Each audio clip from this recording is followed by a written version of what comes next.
This podcast is brought to you by Penji. Penji is a creative subscription service that gives you access to pre-vetted, agency-trained creatives from all over the world. From graphic design to illustrations to social media management and web development, it's all included for one monthly price. It's time to say goodbye to the hassle of searching for top-notch creative talent. With Penji, you get quality and consistency delivered right to your inbox every day. Carefully crafted for you by humans, so meet your new creative team today. Head over to penji.co for more and enter the coupon code located within the podcast show notes.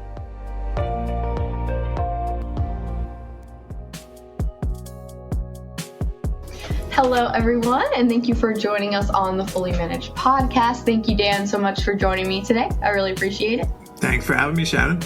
Of course. So today we are going to start with a game as per usual, but this game is specifically for you. So I hope that you enjoy it and I hope that you have fun. If you don't like it, don't tell me. It'll hurt my feelings a lot. Just kidding. So this game is called Brand Charge or Brand Fail.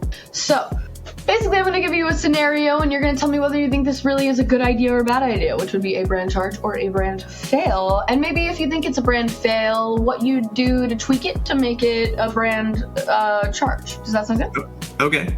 All right. You ready to go? I'm ready. All right. Okay. The first scenario is a plumber investing in bold truck wraps before fixing their website. Ooh. Geez, that's wow. It's a tough one for you, right? Because that is tough because there's kind of pros and cons for both. I think it is really important to be visible in the community as much as you possibly can because it will make the website more effective if they already know your name when they see it.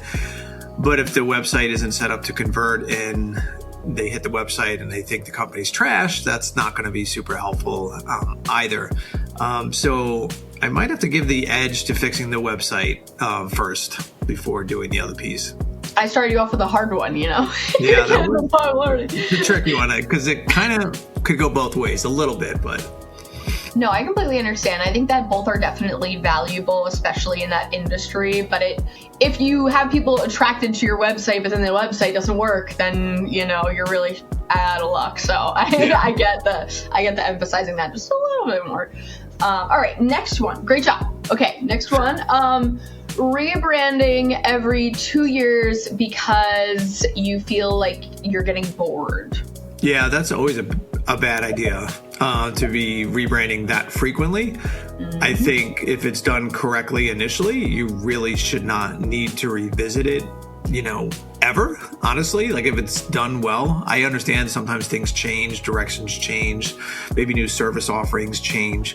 And those types of events may necessitate a rebrand. Mm-hmm. But if you stay core to what you initially started at, it should have a much longer shelf life than just 2 years.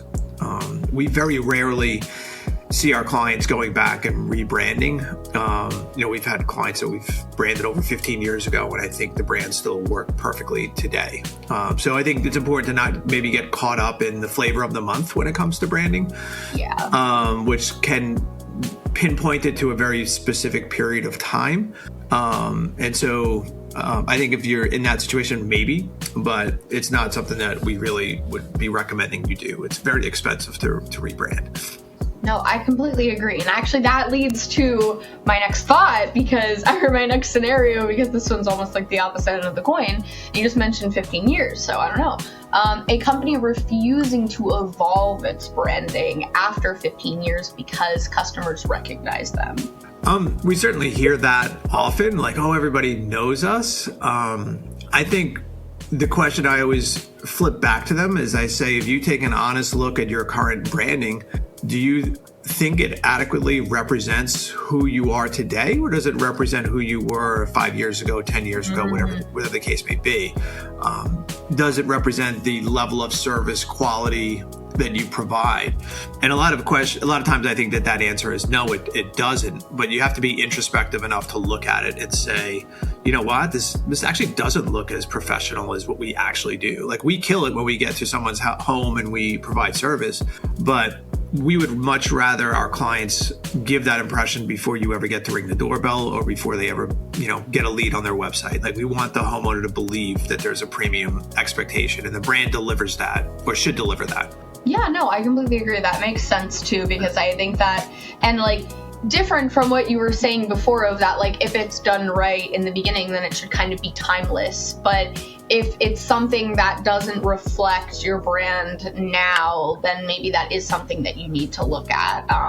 And that's something that, like, I always think of Walmart in that scenario. I don't know if you've like looked at the progression of their logo over time, but they used to have like a really old-timey Western logo when they started way back when, and obviously that's a very long time ago. So, but the blue logo has kind of been the same for a very long time, just like alternating the color blue really slowly.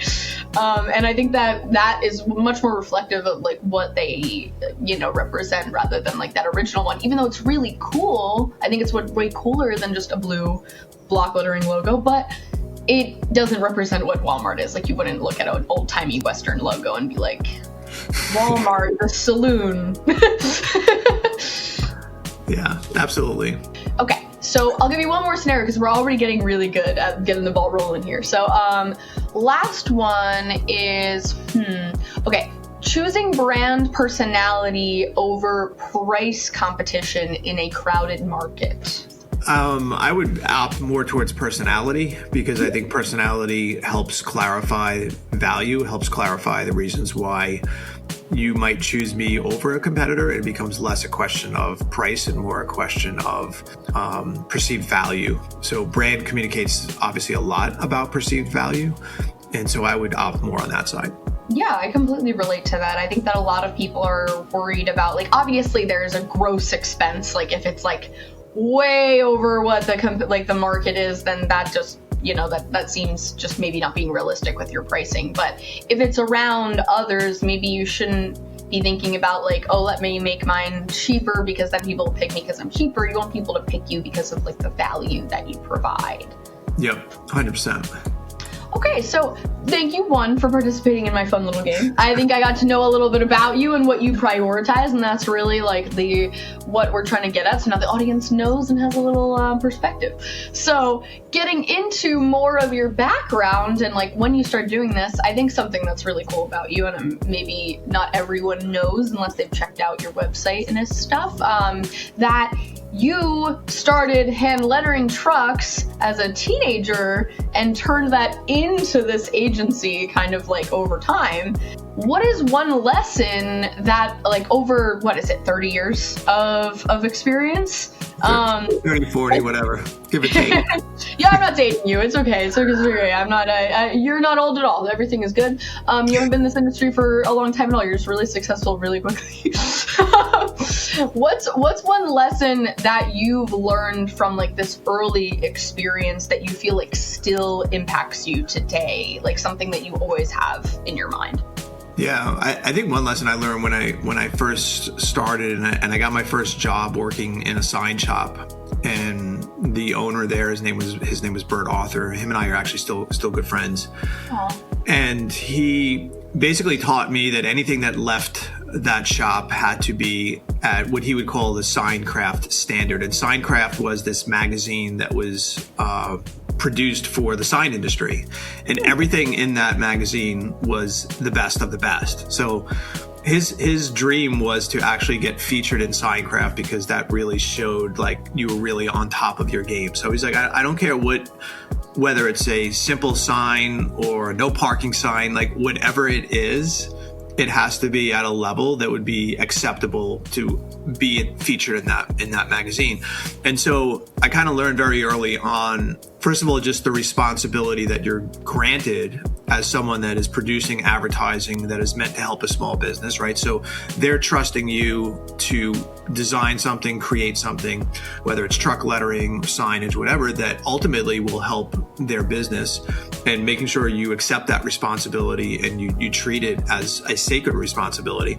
And so that really stuck with me at the time, just making sure that everything that we did was at this level this very, very high level. And certainly, that's the philosophy that we share here at Kickcharge as well. And we really do subscribe also to the notion that nothing we do today should be considered good enough for tomorrow. And so that's a hard philosophy to subscribe to. We do so much cool stuff here, and you look at it and you're like, oh my God, like how are we gonna top that? How are we gonna do better than that? But we do, and we always manage to do better. But everyone here is sort of shares that mindset that number one, like we always say, design as if lives are at stake, and that's truly what we believe. Like we're playing with the livelihood of small business owners, and accept that responsibility and know how critical your role is in their journey. And secondly, again, just making sure we never get complacent, making sure that we're always trying to innovate, we're always trying to next level things. And so I learned a lot of that, certainly at a young age. I think I'm super fortunate to have gotten that experience and gotten that sort of mindset ingrained. I really appreciate you sharing that mentality, because I do think that it's something that's not necessarily stressed enough with agencies that work with small businesses, that this really is a lot of people's livelihoods. Like, this really is like them taking a chance on something, like doing something that they believe in. And, it sucks that sometimes, like one bad campaign can really, ruin them, or one, bad, risk for them can really be detrimental to, their goals with their business. And I think that, there are a lot of, there's a lot of like mediocre, for lack of better phrasing, branding that's put out there for businesses, because like, I don't know, I don't want to think that people are just malicious in that way, but possibly just because of deadlines and certain things like that.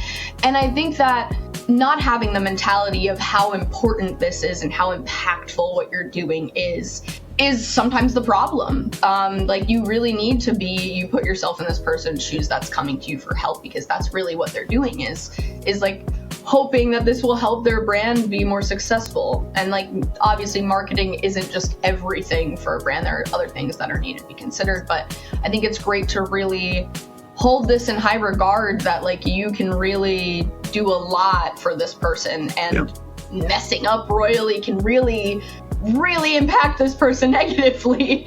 Yeah. I think it's interesting too. A lot of the people here that work for us came from bigger agency environments, and they also just felt that their work didn't have impact. And so, hey, we're working on the Verizon account and we sell more cell phones. Okay, like whose life did we really impact in that? And so we're very diligent when we think about culture here, is sharing especially the wins with the people who are behind the scenes, because they're not front facing or client facing, but they're behind the scenes producing this stuff. And then when you see the picture of the owner with his family in front of their new van with all their employees, and they're expressing their gratitude, we're always just making sure that that messaging is front and foremost in their thought process. We have a wall wrap here in the office. It's pretty big. It's like 20 feet long, but it just says, we build brands that change lives. And there's a few hundred photos of our clients in uniform in front of their offices, in front of their trucks, whatever. But like, it's just this visual reminder of the fact that our work carries a lot of weight and has significant impact. And I think, like I said, I think a lot of people like that in comparison to corporate agency type of work, because they never really fully, saw the impact in a personal manner like that. Yeah, I completely agree. And I think that's a big difference between working with like small to even medium-sized businesses and then working with like corporations or even like parts of large businesses, because you get to see your direct impact. And I think that when you have a good mindset when going into that, I mean, it's really wonderful to see how great like this turns out for someone that might be depending on it in a certain way. But you also, if you do have a good mindset going into it, if you do mess up, you see like how that can negatively impact someone too. And that's scary, but that also is, I think that kind of shows a lot about a person, that they do care about both of those things. Absolutely. So one thing, speaking to the small business experience, I think a lot of people, when deciding kind of which industry to work for, which sector of business that they want to work with as an agency, they worry about ROI and being practical about what the outcome is. So how does your team balance being innovative and also being true to your clients while also being practical and being able to measure these things and making sure you're meeting your goals? Yeah, it's funny because I think over the years I've become so much more focused on the data behind brands and the effects and the ROI of different strategies. The book that I just published really dug very deep into the data that we were seeing in terms of ROAS on different ad spends in different types of marketing channels. And it was really interesting to see because at the end of the day, you could, in as much as I love to create really cool things, right? Or cool brands, cool trucks, cool websites, whatever the case may be, at the end of the day, the only benchmark that truly matters is how much did it move the needle. So I've definitely spent a lot of time really looking at the numbers, and we do a lot of work in terms of comparing results pre-rebrand and post-rebrand, right? So what was happening before and what did we see happening after, and measuring the KPIs that matter most for a lot of the businesses that we work with, which is in the home service industry. So, when we look at average tickets, we look at booking rates, close rates, customer acquisition cost is another huge KPI that we're so focused on. And it's really wild to see the impact and the results, right? So what happens when you have this amazing brand that delivers this amazing brand promise that's memorable, that's sticky, and making sure that they it connects on a deeper level to that homeowner, and how does it affect those metrics? So we're constantly really revisiting and reviewing data in our work, and I think that that's something that has given us a lot more latitude sometimes with clients to be doing things that feel very scary to them. But they're like, okay, well, you're the expert. If this is what's going to work, then let's do it.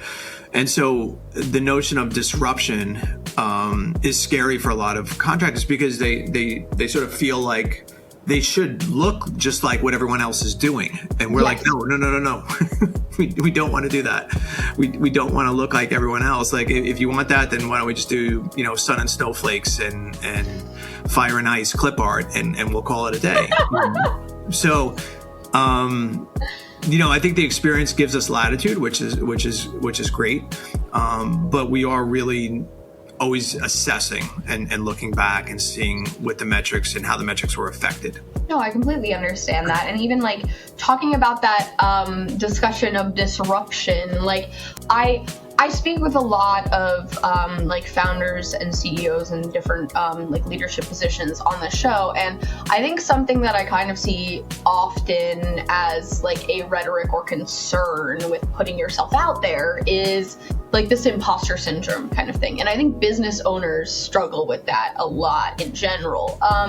When looking to rebrand a client that might feel a little wary about having something so disruptive because they feel like it's too much or something like that. How do you grapple with that kind of conversation? It happens, I think, with many clients because it's uncomfortable. Yeah. And I often say to them, if it doesn't feel uncomfortable to you, then we probably haven't done our job. And a lot of, I think we're fortunate that people come to us because they expect it to be uncomfortable. So I think mindset coming into it helps us a lot because these are people that are familiar with us and our reputation, and they kind of know what they're in store for, I think, to a certain extent. But you still have people that they see it and they're just like, I don't know, I'm scared. And we joke sometimes that, our job is not just branding, but brand therapy. Like, we're a brand therapist. And we have to kind of talk some people off that ledge and help them understand that this is truly going to move the needle, but it's going to feel a little uncomfortable. It's going to feel like, hey, this isn't the way you're supposed to do things. But that is the way you essentially earn that space in someone's mind, renting that space in people's minds. You have to do something that feels different. Otherwise, it's just going to cost you more money. So like we always also just make that statement that you can go very safe, and safe will be functional, but it will be unremarkable.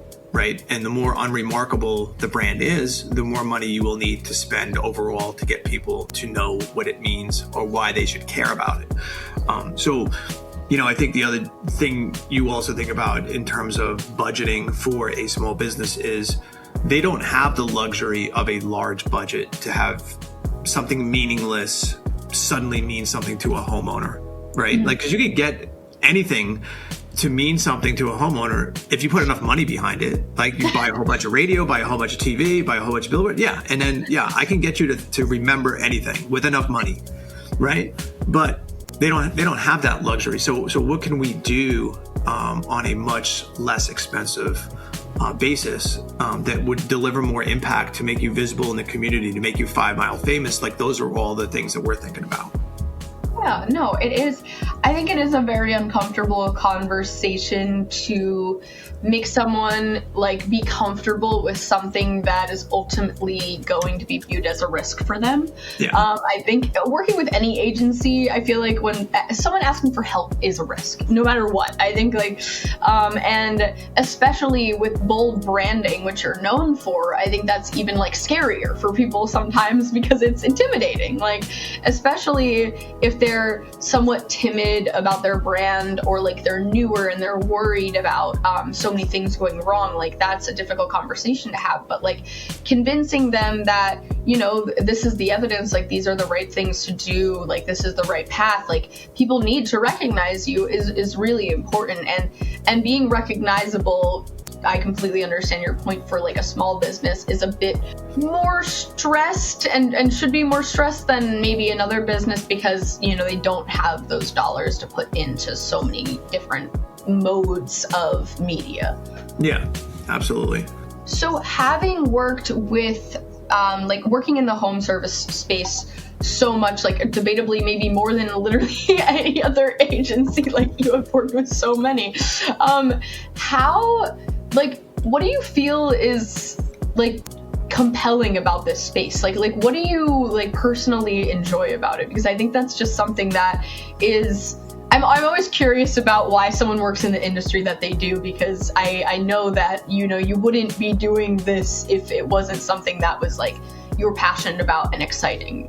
Yeah, for sure. I mean, when I first graduated college, I worked in-house as a designer at an insurance company, and I was doing this stuff on the side, and I really missed doing that type of work. I mean, I was designing brochures and ads for an insurance company. It was very well paying, had great benefits, but I certainly wasn't passionate about it. And again, there was no sense of impact. There was no sense of, I designed this, and because of this happened. And so I was getting a taste of that, doing it, freelancing and on the side while working my day job. And I'm like, wow, this would be really cool if a small business had a single source to get all these different things. So instead of going to, a digital marketing company for one thing, and then a truck wrap company for another thing, and then the printer is going to do their brochures, and then again, nothing looks like it's on brand. Like, it's all interpretations of the brand. It's different fonts, all this stuff happening. I'm like, well, this doesn't make any sense. Like, why isn't there like a single source for these companies to go to that can facilitate everything that they need? So that kind of became the foundation of what, I envisioned us to become. First 5 years I worked by myself, and then I got, my first employee, and, we're 50 employees into it now. I think we have 51 employees now. So it's still slightly bizarre to me that that's what this all evolved into. But I think the core of what I was passionate about hasn't really changed. I still get an enormous sense of pride when I see our work out there, whether it's on a website, whether it's on a physical truck, if I'm driving and I see my work or something like that. And then I get to meet all these really cool owners and, again, impact their lives in such a positive manner. Become friends with these people too. So I have so many friends now that were clients or are clients, and to see their journey and be a part of that journey is definitely inspiring. Yeah, it's probably amazing to get to see the impact of that all the time. And it's probably also really wonderful to have a bunch of friends that do jobs like that. It does help sometimes. If anything goes wrong in your home, you got a buddy for it, no matter what. You know a guy for everything. Yeah. That's always really helpful. I always think about I need to have my stacked friendships of different oddball jobs that I can always make sure are fulfilled. I'm just kidding, but that is it is a wonderful thing to have a network of friends that have a wide variety of skills, and also see your impact of how you've been able to help them. That's absolutely wonderful. And kind of going back to what we kind of talked about, maybe this imposter syndrome and what some small business owners struggle with. A lot of people have a difficult time defining their story as well. Their entire story kind of defines what a brand is. I'm sure you may agree with that. What do you feel is something that all founders should kind of look inwards about in order to define this? I mean, I always like to say that one of the most important things for them to be thinking about is what's their why. Because if you can define their why, then you could build campaigns around that why. You can build campaigns that speak to the why. And I think quite often most owners can't really define that very clearly. And they certainly can't define a brand story very clearly. When we talk to so many owners, I literally say right on a discovery call, can you elaborate to me what your brand story is? And you'll hear really generic things like, oh, well, it's to provide great service. And I'm like, okay. Story. Everyone wants to do that, hopefully. Yeah. What is actually unique about that in comparison to everyone else? So asking them to really be introspective about what it is and why they are on this journey. And I think if you can have some real authenticity come out of those conversations, and then you could look to integrate some of that messaging and some of that storytelling into some of the creative. So, in as much as you can really think about why you're here. Well, what is the reason? And our creative brief, that we use when we do branding, does ask them a lot of those questions. We really try to dig out. It's not just what colors do you like and what style genre. It's really more deep about what are you actually trying to communicate. I'll give you an example of a company we did branding for. We actually renamed them. They used to be called PMA Mechanical, right? So it was a plumbing and heating company, and we renamed them Grasshopper. And what's cool about grasshoppers is grasshoppers can only move forward. They can't actually go backwards. And so the story of what it means to be a grasshopper, and the tagline that was developed, which is forward is a way of life, really not only resonates with the consumer, but also resonates with the employee. So we as a company will only be moving forward. We are here to make your career a empowering environment, right? So there's a lot of story elements that came out of that simple name and that logo and that tagline. But if that was called PMA Mechanical, I don't know how you elicit that same type of emotions from a brand, right? So a lot of times too, it's even just talking about the challenges of the name and why it's very difficult to build some of these stories around them. Of course, again, with enough money, you can brand anything, but let's imagine you have no money. So how do we make the messaging go a lot further? No, that's a really fair point. And I mean, it's really good to know that you're asking those questions from the very beginning, because those are what are important in defining what a brand is. And I think a lot of people do struggle with that. Like a lot of times people focus a lot more on the services that they provide, maybe rather than like why they do this in the first place. And especially in the home services industry, there's a lot of people that do what you do. So you just gotta figure out, what makes you unique and different. And like a lot of that is the story behind why you do what you do. Absolutely. Yep. And of course, providing good service on top of that. But I'm sure everyone really wants to do that, hopefully. So kind of, on the topic of stories, you have a very unique one. And I don't know how much you talk about this. Of course, it's very open on your website and like your socials and stuff. But you are not only a really avid cyclist, which I hope you're not in the middle of the road when I'm driving. I'm just kidding. I hope you get that a lot. And also a heart surgery survivor, which is insane. How have these experiences, like with endurance sports and this experience, like influenced how you do business? I know sometimes they don't seem related, but I think that everything in someone's life kind of impacts other parts of their life. So if you could shed some light on that, that would be really cool. Absolutely. So I was a competitive cyclist for about 25 years. So I raced bicycles, probably rode about 8,000 miles a year, roughly, training and racing. And then I found myself in a situation where I had blockages in my widowmaker arteries. I had two significant blockages, and it was a second opinion that actually found the blockages and basically saved my life. So I had double bypass. It's coming up on 5 years ago. Actually, February 15th is my anniversary date. And so like after the surgery, I really had to recognize, first of all, that I had an amazing leadership team here, right? I thought, I'm going to just get the surgery. It's on a Monday. I should be back on my laptop by like Thursday. I'll be fine. That's hysterical. And I can say if you've never had open heart surgery, I don't recommend it if you can avoid it. And no, so 3-4 weeks I was laid up. Like I was in a bad space physically. Like I could, a lot of pain, and it's a tough surgery. And so I really was stepping back at that point and allowing the people that I had in leadership positions to take on more leadership roles. And I found that they were craving more of that, and that I was getting in the way too much of what they were capable of.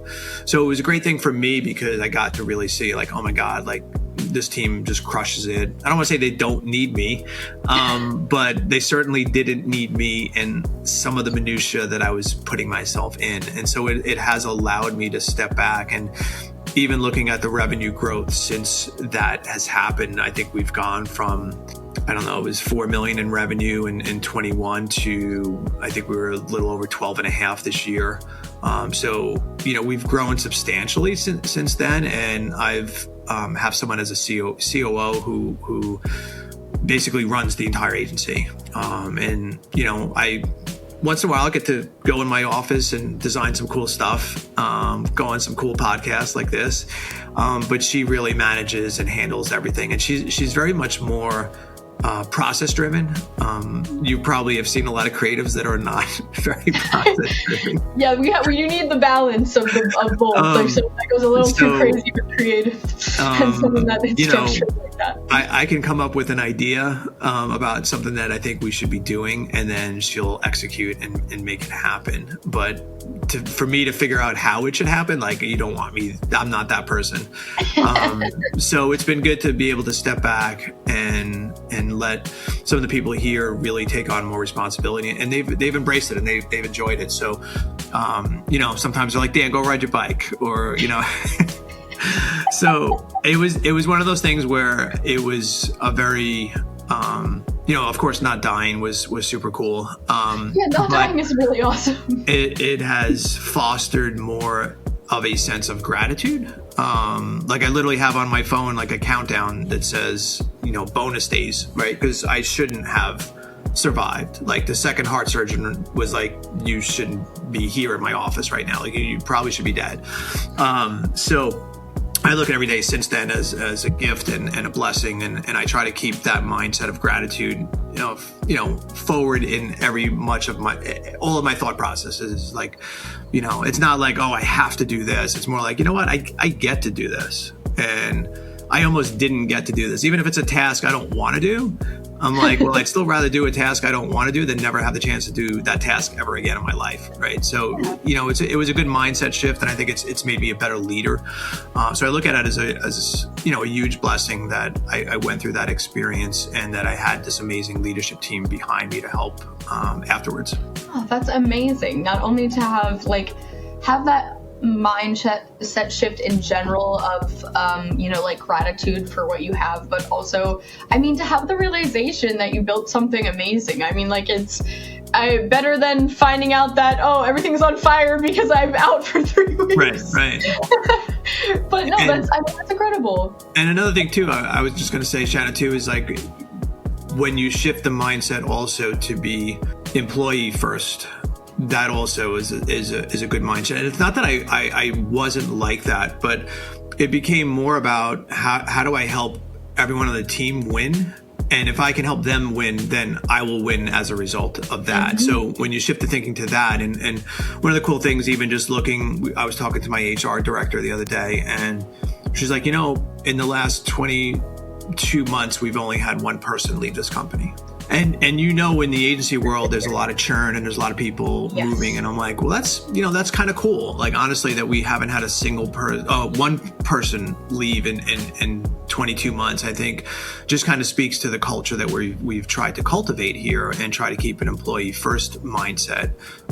Again, a lot of gratitude along the way of what they do. And we don't run a sweatshop either, Shannon. Like, I know a lot of agencies really run a sweatshop. Yes. The stuff's due, the campaign has to go out, everyone's going to stay until it's done. Like, we don't do that. Like, I'm not going to say we're 9 to 5, but we're not. Most employees are, generally speaking, 9 to 5. So I also didn't like that when I was considering what kind of model I wanted to run. I didn't like that kind of model.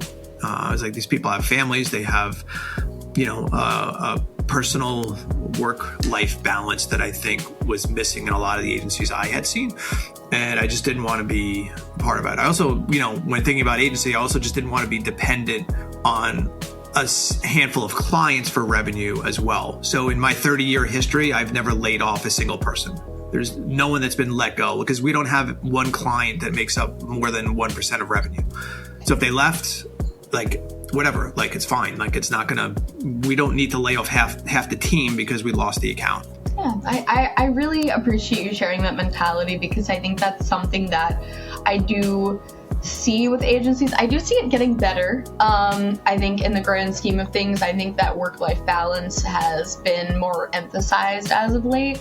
But I really appreciate you sharing your mentality about that, because I think that the more that people talk about that and the fact that you can still be successful when giving people lives outside of work, that the more people will accept that that's something that's possible, and that this grind of you always have to be on work and everything like that, I think is you just have to care about your work and do well when you're there, but there's everything else outside of that also matters. And so, one, thank you for sharing your opinion on your personal life and how this is how things have changed. I think it's sometimes really difficult for people to admit learning moments like that. And it's wonderful to see how much you trust your team. I mean, it's incredible. Thank you so much. Absolutely. Thank you. And thank you for coming on today. This was absolutely amazing. I had a really great time. I really think that our audience will learn a lot from you, and I appreciate the philosophy that you have on everything, whether it's just work and life. I think that if we have more of you in the world, professionally, I think it'll be a much better place. So thank you so much. Well, I appreciate that. Thank you, Shannon. Thank you. And thank you everyone for listening. We'd be nothing without you. I hope you enjoyed this, and I hope you can check out Dan in the description. Thank you guys so much. Bye-bye. You've been listening to Fully Managed, brought to you by Penji. Check out the show notes to learn more about today's guest, and to learn more about Penji, the human-first creative subscription service, head over to penji.co. And by the way, if you're still listening, it would mean the absolute world to us if you were to share this podcast with a friend and, of course, subscribe.